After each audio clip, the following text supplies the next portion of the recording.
Prezados alunos, tudo bem com vocês? Sejam novamente muito bem-vindos. Estamos de volta para mais uma videoaula. Como já sabem, meu nome é Wellington Geraldo Oliveira Carvalho Júnior, engenheiro agrônomo formado pela Universidade Federal de Minas Gerais, com mestrado em Botânica pela Universidade Federal de Viçosa. Neste momento, retomaremos a nossa temática de mata ciliar e na próxima aula iniciaremos a disciplina de aspectos legais do uso e conservação dos recursos hídricos. Vimos na aula anterior os assuntos que versavam sobre a definição de matas ciliares e também abordamos profundamente a importância ambiental dessas matas ciliares. Hoje abordaremos mais dois importantes temas, que são as causas da degradação das matas ciliares e a conservação dessas matas tão importantes para o meio ambiente. Mais uma vez, recomendo que façam anotações sobre o conteúdo que a gente for discutindo, para facilitar o estudo posterior. E ainda recomendo que façam anotações das dúvidas e questionamentos para serem tratados na nossa sala de aula interativa na internet, nos nossos fóruns virtuais e também junto ao tutor. Vamos iniciar então os nossos trabalhos de hoje? Trataremos primeiramente das causas da degradação das matas ciliares. Sabemos que desde que deixou de caçar e pescar somente, muitos e muitos anos atrás, o ser humano passou a utilizar as áreas naturais para agricultura, pecuária, construção de cidades, construção de hidrelétricas e demais outros usos. Pois bem, todos esses usos trazem consigo impactos ao meio ambiente e nos concentraremos aqui principalmente na redução da vegetação original e, mais específico ainda, na supressão das matas ciliares.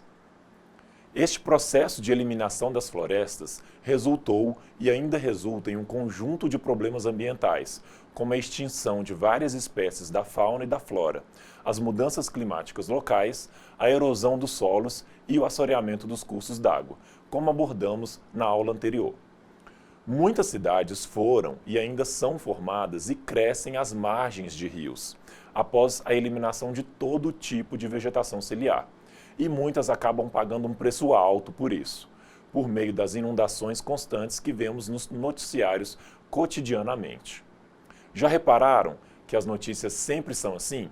O rio invadiu a cidade tal e deixou milhares de desabrigados. Será que foi o rio mesmo que invadiu a cidade? Ou foi a cidade que invadiu o rio? Parece-me mais racional pensar que a cidade é quem invadiu o rio, não é mesmo? O rio sempre esteve ali e o ser humano é que foi construindo as margens dele sem se preocupar com o impacto que causaria na natureza.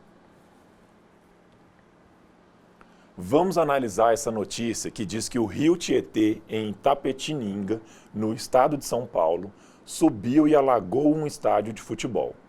A notícia ainda diz que o nível do rio Tietê, que passa ao lado do campo de futebol, subiu tanto que deixou o campo alagado. Será que não está havendo inversão de valores aí?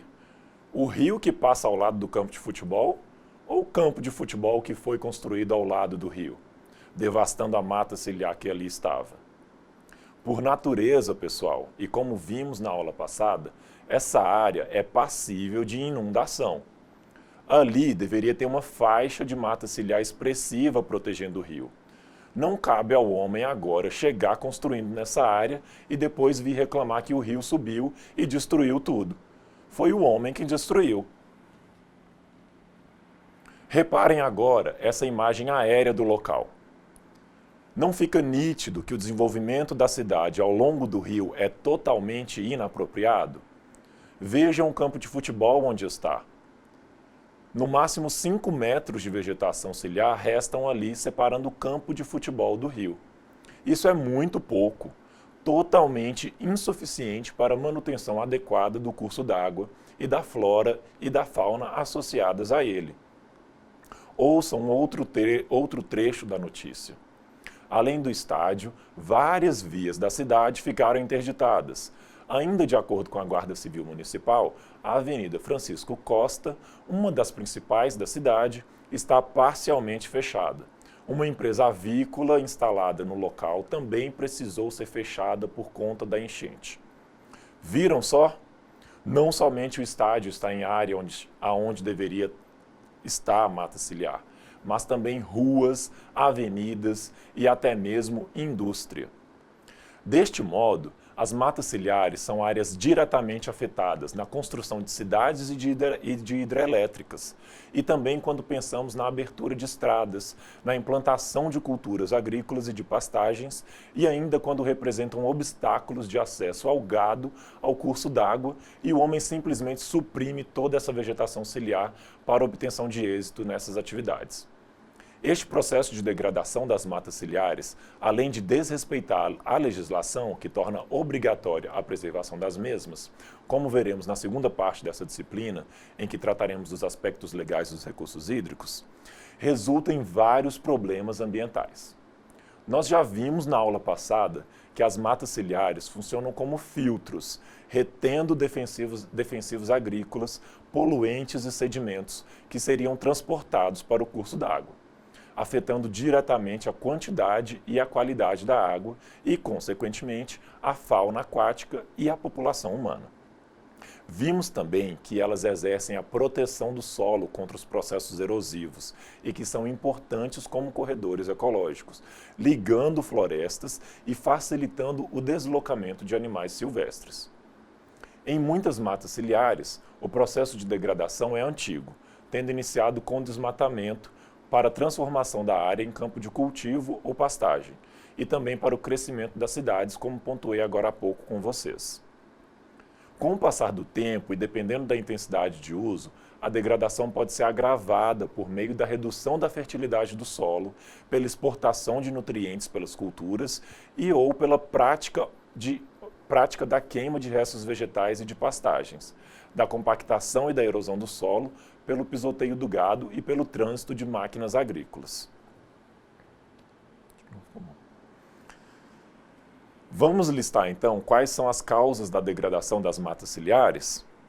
Podemos pontuar que as principais causas são o desmatamento, as queimadas, o desenvolvimento dos complexos industriais, das zonas urbana e rural, a implantação de projetos de agricultura irrigada, a construção de barragens para represamento da água e atividades agropecuárias em geral. Nas imagens, vocês podem notar facilmente o impacto dos desmatamentos, das queimadas e do crescimento das cidades com suas fábricas. É algo bastante triste de se ver, não é mesmo? Apesar da reconhecida importância das matas ciliares, as mesmas continuam sendo eliminadas, cedendo lugar para especulação imobiliária, para a agricultura e para a pecuária, e na maioria dos casos sendo transformadas apenas em áreas degradadas, sem qualquer tipo de produção e proteção. O ideal é que a mata ciliar seja sempre preservada. Nas imagens deste slide, apresento a vocês um exemplo do impacto da pecuária nas matas ciliares. Reparem na imagem da esquerda a degradação causada. Os pecuaristas desmataram toda a mata ciliar.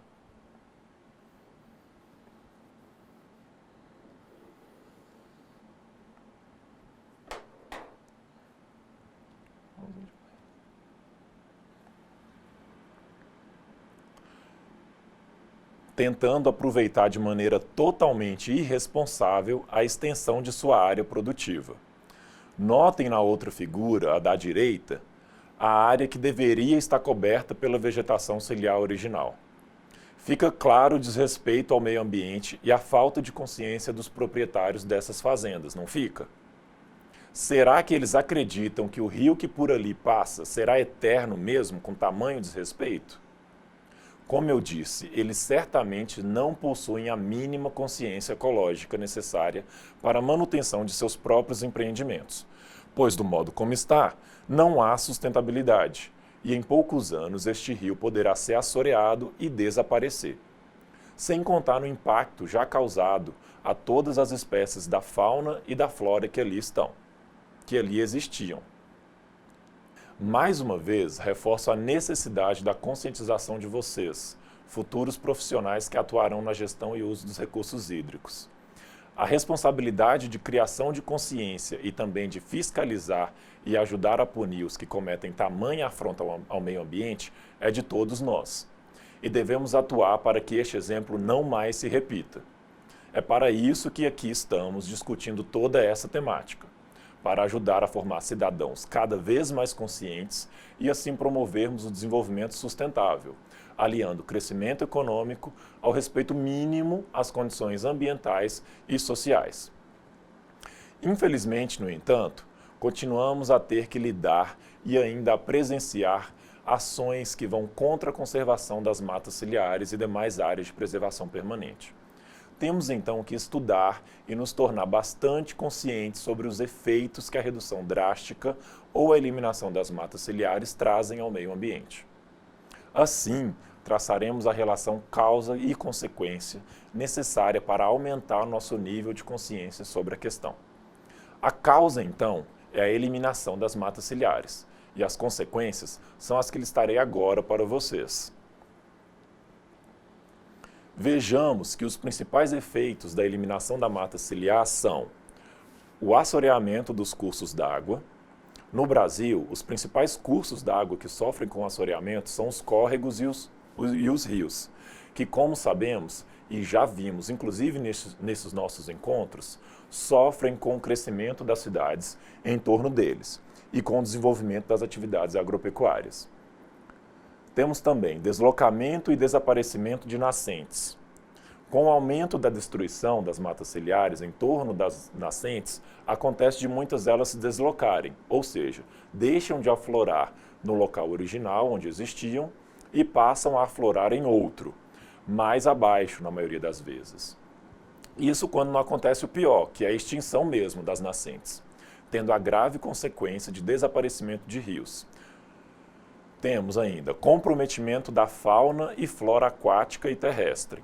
Como vimos quando falamos da importância da vegetação ciliar, os animais são fortemente afetados quando deixam de ter abrigo e fonte de alimentos quando deixa de existir mata ciliar em torno dos cursos d'água. Ressaltamos não somente os animais terrestres, mas também os aquáticos. E ainda a flora, que também é afetada pela extinção de algumas espécies vegetais. Temos ainda agravamento das secas e das cheias. Esta é uma outra grave consequência.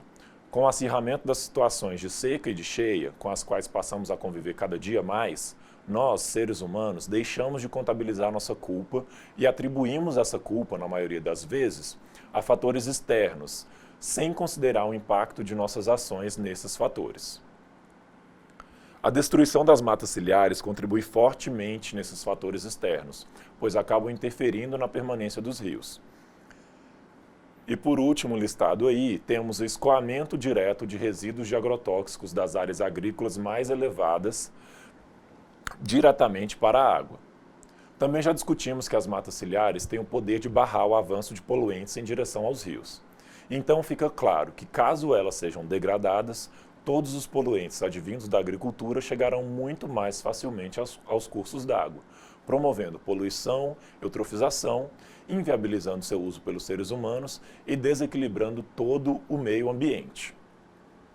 Vamos agora analisar mais imagens das causas da eliminação das matas ciliares, o que nos auxiliará na identificação em campo quando estivermos atuando como cidadãos e como profissionais, e ainda nos auxiliará a traçar paralelos e a discutir melhor os efeitos que causam em todo o meio ambiente.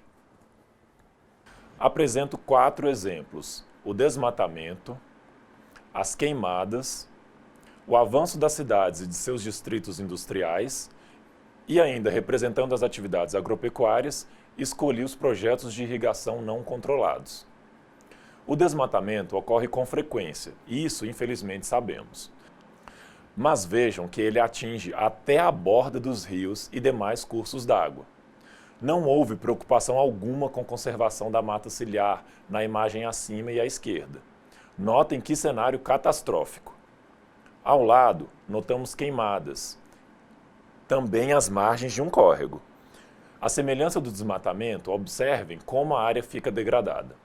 E pior ainda, as queimadas disponibilizam instantaneamente nutrientes que antes estavam nas plantas e esses nutrientes vão direto para o rio, assim que ocorrem as primeiras chuvas, levando à ocorrência daquele fenômeno que já discutimos, a eutrofização.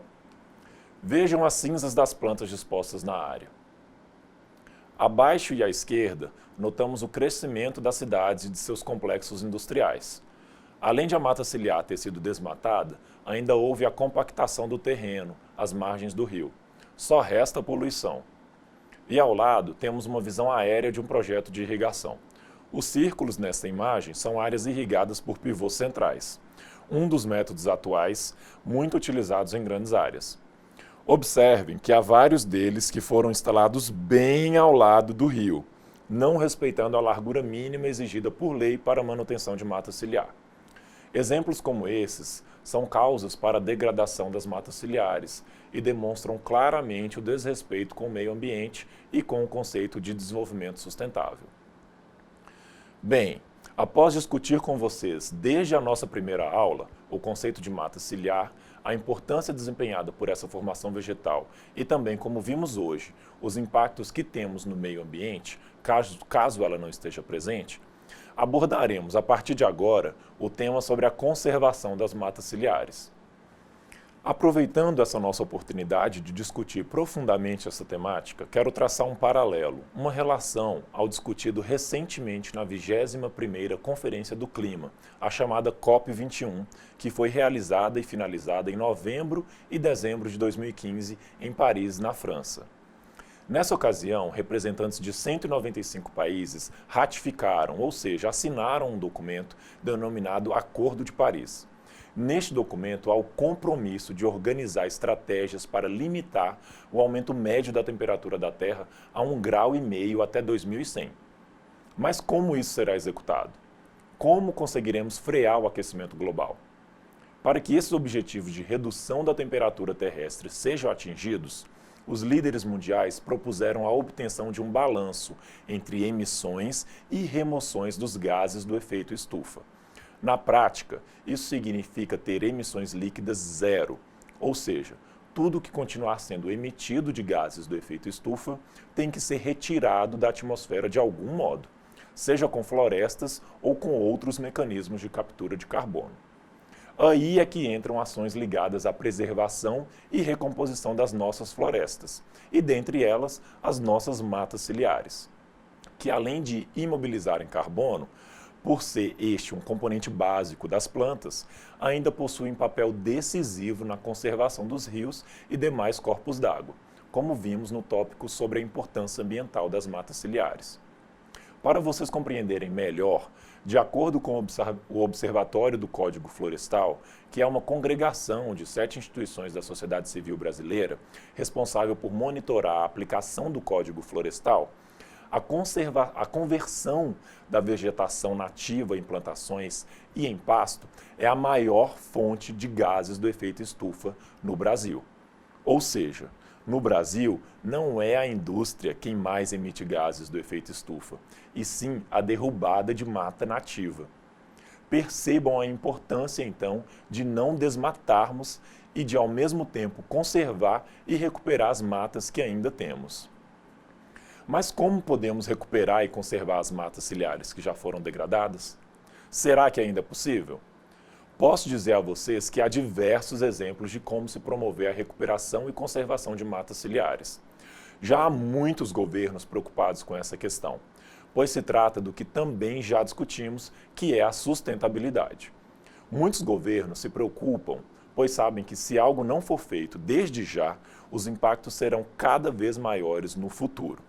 Os agricultores deixarão de produzir o que poderiam produzir, tendo em vista a degradação de suas áreas e o agravamento de doenças e pragas nas plantações. E ainda as cidades terão problemas cada vez maiores, fazendo com que os governos tenham que gastar mais e mais em programas sociais e na área de saúde, por exemplo, quando tratamos das questões dos poluentes e das enchentes. No estado do Paraná, por exemplo, há um programa de recuperação de matas ciliares que teve início em 2003. O objetivo desse programa é plantar 90 milhões de árvores para a recomposição da vegetação que protege as margens dos principais rios do estado, bacias hidrográficas, mananciais de abastecimento público, unidades de conservação, reservatórios de usinas hidrelétricas e bacias dos rios que integram os corredores de biodiversidade. O investimento é da ordem de 20 milhões de reais e já possibilitou a reestruturação de 20 viveiros regionais do Instituto Ambiental do Paraná. A recuperação de matas ciliares trabalha com duas principais vertentes.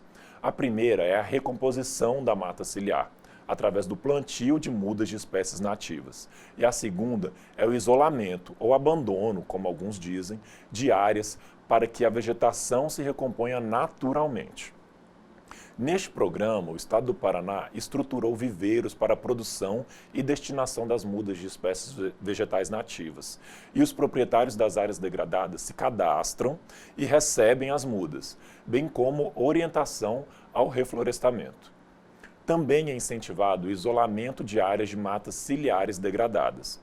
Trata-se de uma proposta inovadora, concretizada no ano de 2007, onde foi repassado arame para que os municípios conveniados forneçam aos proprietários e os agricultores possam isolar as áreas do acesso do gado, possibilitando que as mudas plantadas ou a vegetação nativa se desenvolvam. O isolamento de áreas para a regeneração natural é tão importante quanto o plantio de mudas, uma vez que a vegetação nativa pode servir como banco de sementes, assegurando assim a qualidade genética dessas florestas revegetadas. Vamos agora assistir a um vídeo que melhor detalha a importância da mata ciliar e a implantação do programa Mata Ciliar no estado do Paraná. Vamos assistir? Prestem bastante atenção e não deixem de fazer anotações. Essencial para a vida do planeta, a água é um recurso limitado, que vem recebendo especial atenção do poder público. Em muitos casos, porém, a necessidade de proteção transborda os limites da atuação administrativa e exige a intervenção do Poder Judiciário. Na reportagem a seguir, você vai entender de que forma as decisões judiciais ajudam a preservar as margens de córregos e rios, uma ação fundamental para manter o equilíbrio dos ciclos hidrológicos. 70% da superfície da Terra são cobertos por água, mas apenas 0,5% disso é próprio para o consumo humano e de animais. Olhando por esse lado, o Brasil é privilegiado, dono de 53% da água doce disponível na América do Sul. Perpassa por todas essas questões, a questão de gestão, de investimento de tecnologias, investimento de recursos, capacitação de pessoas. O consumo diário no Brasil de 200 litros por pessoa está bem acima do ideal. A Organização das Nações Unidas afirma que 110 litros são mais que suficientes. Acabar com a poluição é outro desafio. Em todo o mundo, os mananciais recebem por dia 2 milhões de toneladas de lixo e esgoto. De acordo com o IBGE, no Brasil, mais de 50% das residências não contam com a coleta de esgoto e 80% dos resíduos são lançados diretamente nos rios sem nenhum tratamento. Junto com a sujeira, muitas vezes vem a degradação das matas ciliares que protegem os cursos d'água. No Distrito Federal, por exemplo, são 100 denúncias por ano desse tipo de crime. Nós temos tanto essa questão dos chacareiros que deixam o seu gado invadir a área de proteção, como até loteamentos clandestinos iniciando instalação nessas áreas. No Brasil, uma lei de 97 criou uma política nacional com critérios para o uso e preservação dos recursos hídricos. Uma das exigências é que todas as concessões para o uso de áreas com cursos d'água, como esse aqui, levem em conta a preservação ambiental. Mas, na prática, essa tarefa não tem sido nada fácil. Um exemplo são os empreendimentos imobiliários construídos em locais que deveriam estar protegidos ou em regiões onde a capacidade das bacias hidrográficas já está reduzida. Nessa hora entra em cena o Ministério Público, que muitas vezes tenta inclusive paralisar as obras. Só que na queda de braço com grandes investidores, nem sempre o meio ambiente sai ganhando. Algumas ações nós ganhamos depois de quase uma década de tramitação, transita em julgado em definitivo e aí nós vamos começar a tentar executar esse julgamento e nem sempre temos um sucesso imediato. Nós esbarramos em problemas de falta de orçamento, problemas que necessitam de uma licitação, essa licitação às vezes ela é embargada, entram com ações, enfim, é difícil. Atento à importância da preservação da natureza, o Superior Tribunal de Justiça condenou o IBAMA e o município de Caucaia, no Ceará, a removerem algumas famílias instaladas em uma área de preservação permanente. Além disso, os ministros da segunda turma obrigaram o IBAMA a proibir novas invasões na região. Já em Santa Catarina, o STJ anulou autorizações de órgãos ambientais para o desmatamento de uma área de Mata Atlântica que seria usada para a construção de um ginásio de esportes. Órgãos internacionais também estão nessa luta. Recentemente, a ONU anunciou que até 2050, 45% da população mundial não vão ter acesso à quantidade mínima de água necessária.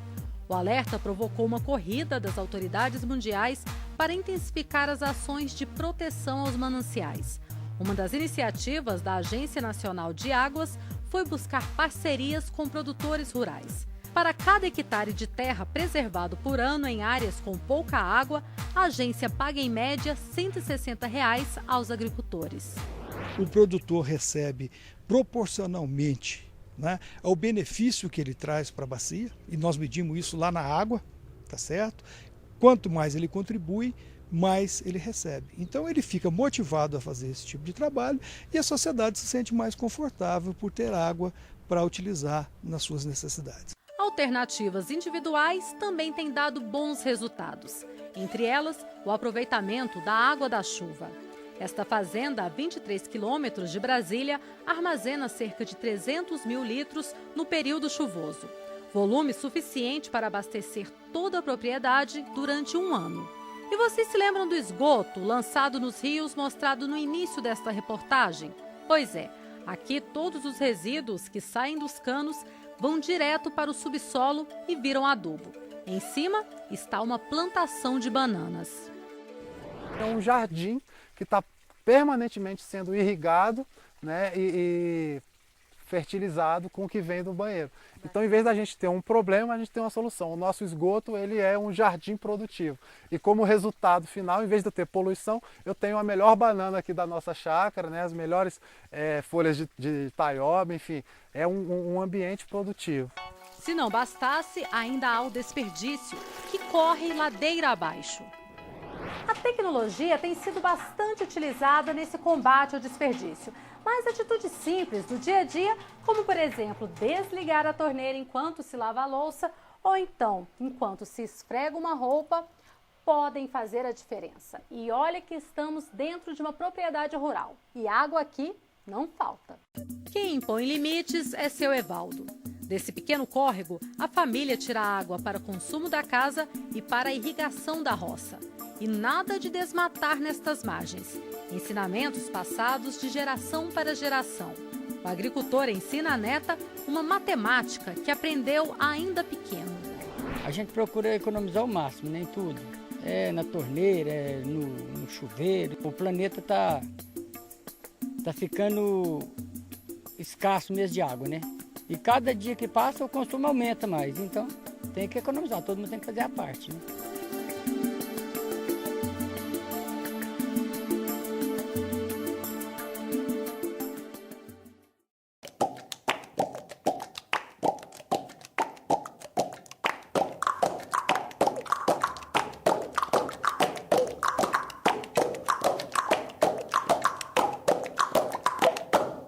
Você sabia que se durante um banho de aproximadamente 5 minutos você desligar o chuveiro enquanto for passar o sabonete, consegue economizar 25 litros de água? Isso significa que mudanças simples de hábito podem sim garantir a preservação desse recurso. E tem outras dicas, anote aí. Em vez de deixar os alimentos um tempão embaixo da torneira para descongelar, coloque-os na geladeira durante algumas horas. Lavar roupa representa um consumo de 30 litros, então o melhor é juntar o máximo de roupa possível para ligar a máquina. Na hora de limpar o quintal e a frente da casa, que tal usar mais a vassoura? Espalhar folhas ao redor de plantas retém umidade. Na prática, é menos água e mais economia. E lembre-se, atitudes como essas devem ser adotadas por toda a família. Por isso, até os pequenos devem ser ensinados desde cedo sobre o uso consciente.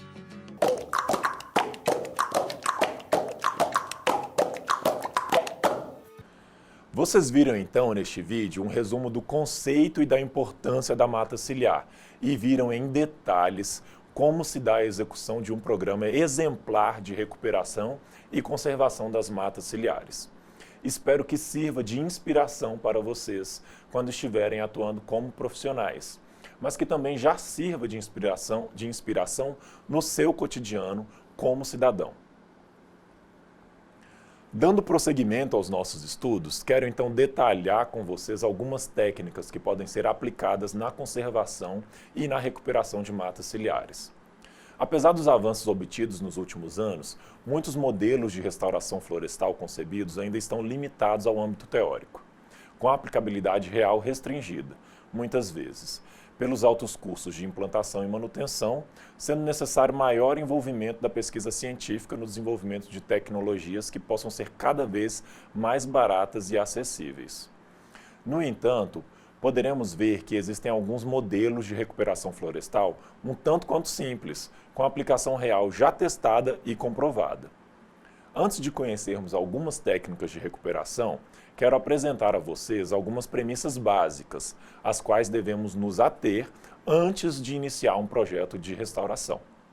A primeira premissa leva em consideração que conservar a biodiversidade significa reconhecer, inventariar e atuar, visando manter ao máximo essas diferenças, ou seja, é necessário manter a maior variabilidade de organismos vivos, de comunidades e de ecossistemas, a fim de atender às necessidades das presentes e das futuras gerações.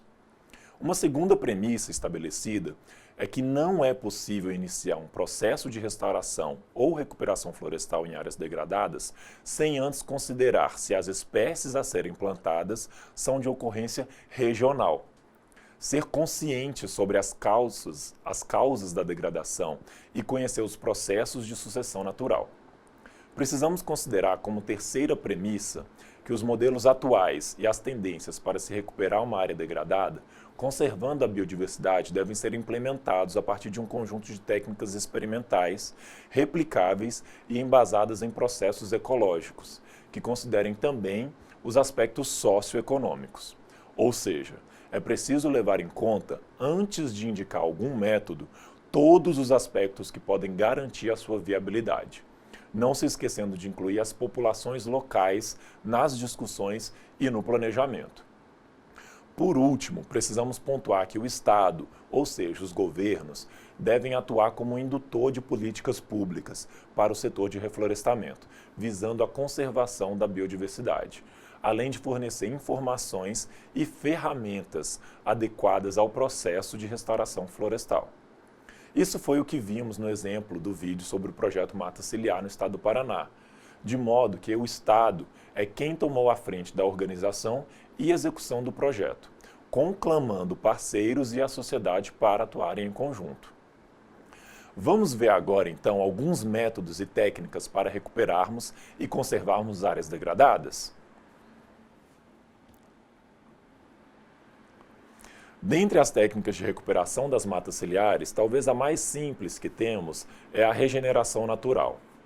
Naturalmente, as florestas apresentam a capacidade de se recuperarem após sofrerem distúrbios naturais, como impactos após uma tempestade repleta de raios, ou após distúrbios antrópicos, ou seja, aqueles causados pelas atividades humanas, como o desmatamento e as queimadas. Quando uma determinada área sofre um distúrbio, como a abertura natural de uma clareira, ou um desmatamento, ou um incêndio, a sucessão secundária, como observamos na imagem, se encarrega de promover a colonização da área aberta e conduzir a vegetação através de uma série de estádios sucessionais, caracterizados por grupos de plantas que vão se substituindo ao longo do tempo, modificando as condições ecológicas locais até chegar a uma comunidade bem estruturada e mais estável. Observem atentamente a figura.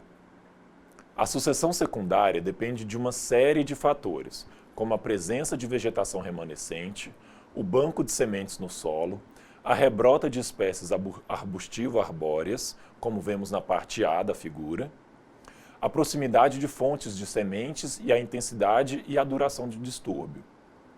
Assim, cada área degradada apresentará uma dinâmica sucessional específica. Em áreas onde a degradação não foi intensa e o banco de sementes próximas, a regeneração natural pode ser suficiente para a restauração florestal. Nestes casos, torna-se imprescindível eliminar o fator de degradação, ou seja, isolar a área e não praticar qualquer atividade de cultivo. A regeneração natural tende a ser a forma de restauração de mata ciliar de mais baixo custo. Entretanto, é normalmente um processo bem lento. Se o objetivo é formar uma floresta em área ciliar, num tempo relativamente curto, visando a proteção do solo e do curso d'água, determinadas técnicas que acelerem a sucessão devem ser adotadas. Veremos essas técnicas a seguir. Quanto mais degradada estiver uma área, maior será necessária a intervenção humana, pois a capacidade de regeneração pode estar comprometida. Portanto, é preciso avaliar bem as condições da área degradada antes mesmo de decidir o melhor modo de recuperar e conservar. Para recuperar uma mata ciliar degradada, é necessário escolher um método de recuperação. Essa escolha depende de vários fatores, entre eles o grau de degradação da mata ciliar, a disponibilidade de pessoas envolvidas na recuperação, ou seja, a mão de obra disponível, a existência ou não de outras matas semelhantes na região e também os recursos financeiros disponíveis. De posse dessa análise prévia, poderemos então optar por alguns outros métodos de recuperação. Dentre eles temos o plantio total. Este é um método que prevê a inserção de todos os indivíduos florestais em espaçamento uniforme por toda a área a ser recuperada.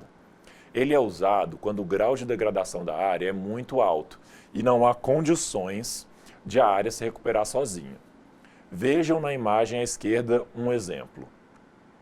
Toda a área estava descoberta, mas agora muitas árvores foram implantadas, em uma distância determinada e constante uma das outras.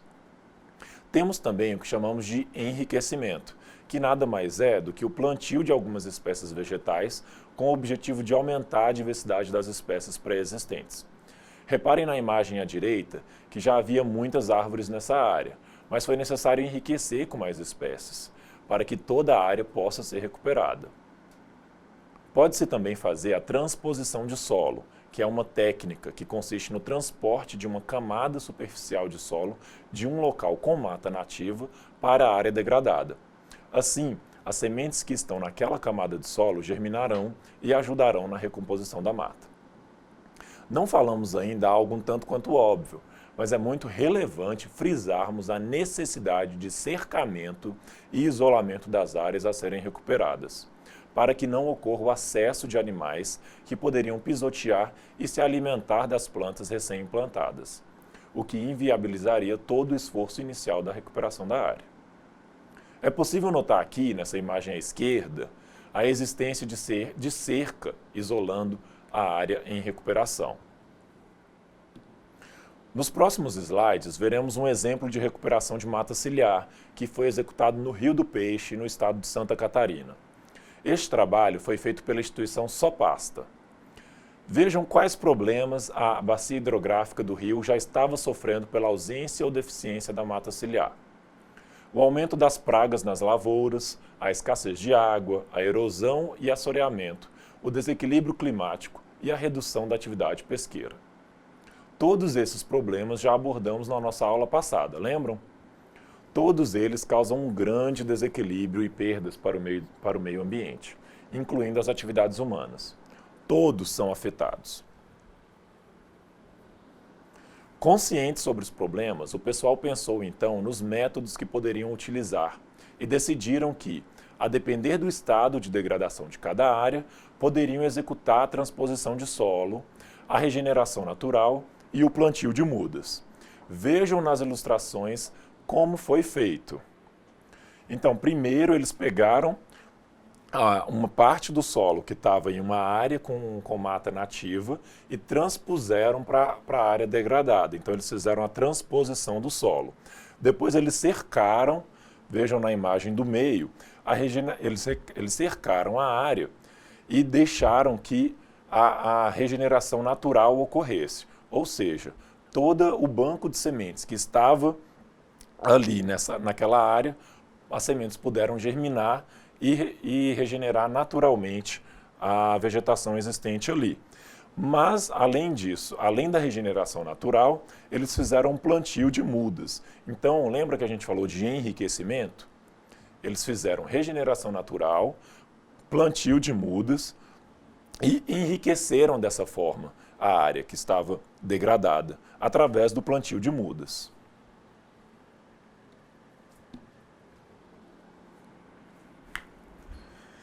Em estudo prévio realizado nas matas ainda existentes ao longo da bacia do Rio do Peixe, eles identificaram e fizeram um levantamento de quais as espécies de árvores nativas existiam. Este estudo é importante pois traz a certeza da adaptação das espécies no local onde serão plantadas. Fica fácil a propagação, ou seja, a reprodução das árvores, e contribui para o desenvolvimento da biodiversidade local, sintonizada com a dinâmica do ecossistema. Vejam o grande número de espécies que foram identificadas. Temos aqui o nome popular e o nome científico de cada uma delas.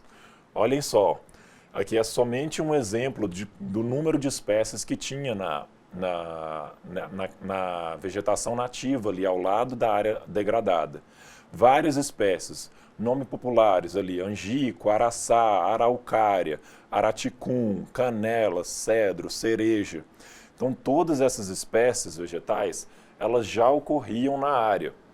Então, é importante que durante o plantio das mudas, o pessoal escolha essas próprias espécies para plantarem numa área que estava degradada, porque elas já estão adaptadas às condições climáticas e edáficas, que a gente fala, as condições de solo do local.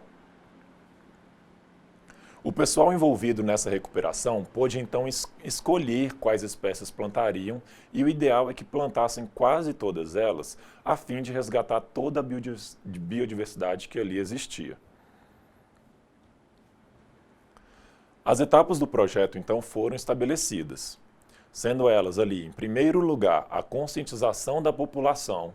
Após isso, houve a distribuição de cartilhas técnicas, que ensinavam como a população deveria agir, e, por fim, a recuperação, que constituiu na efetiva implantação do projeto em campo.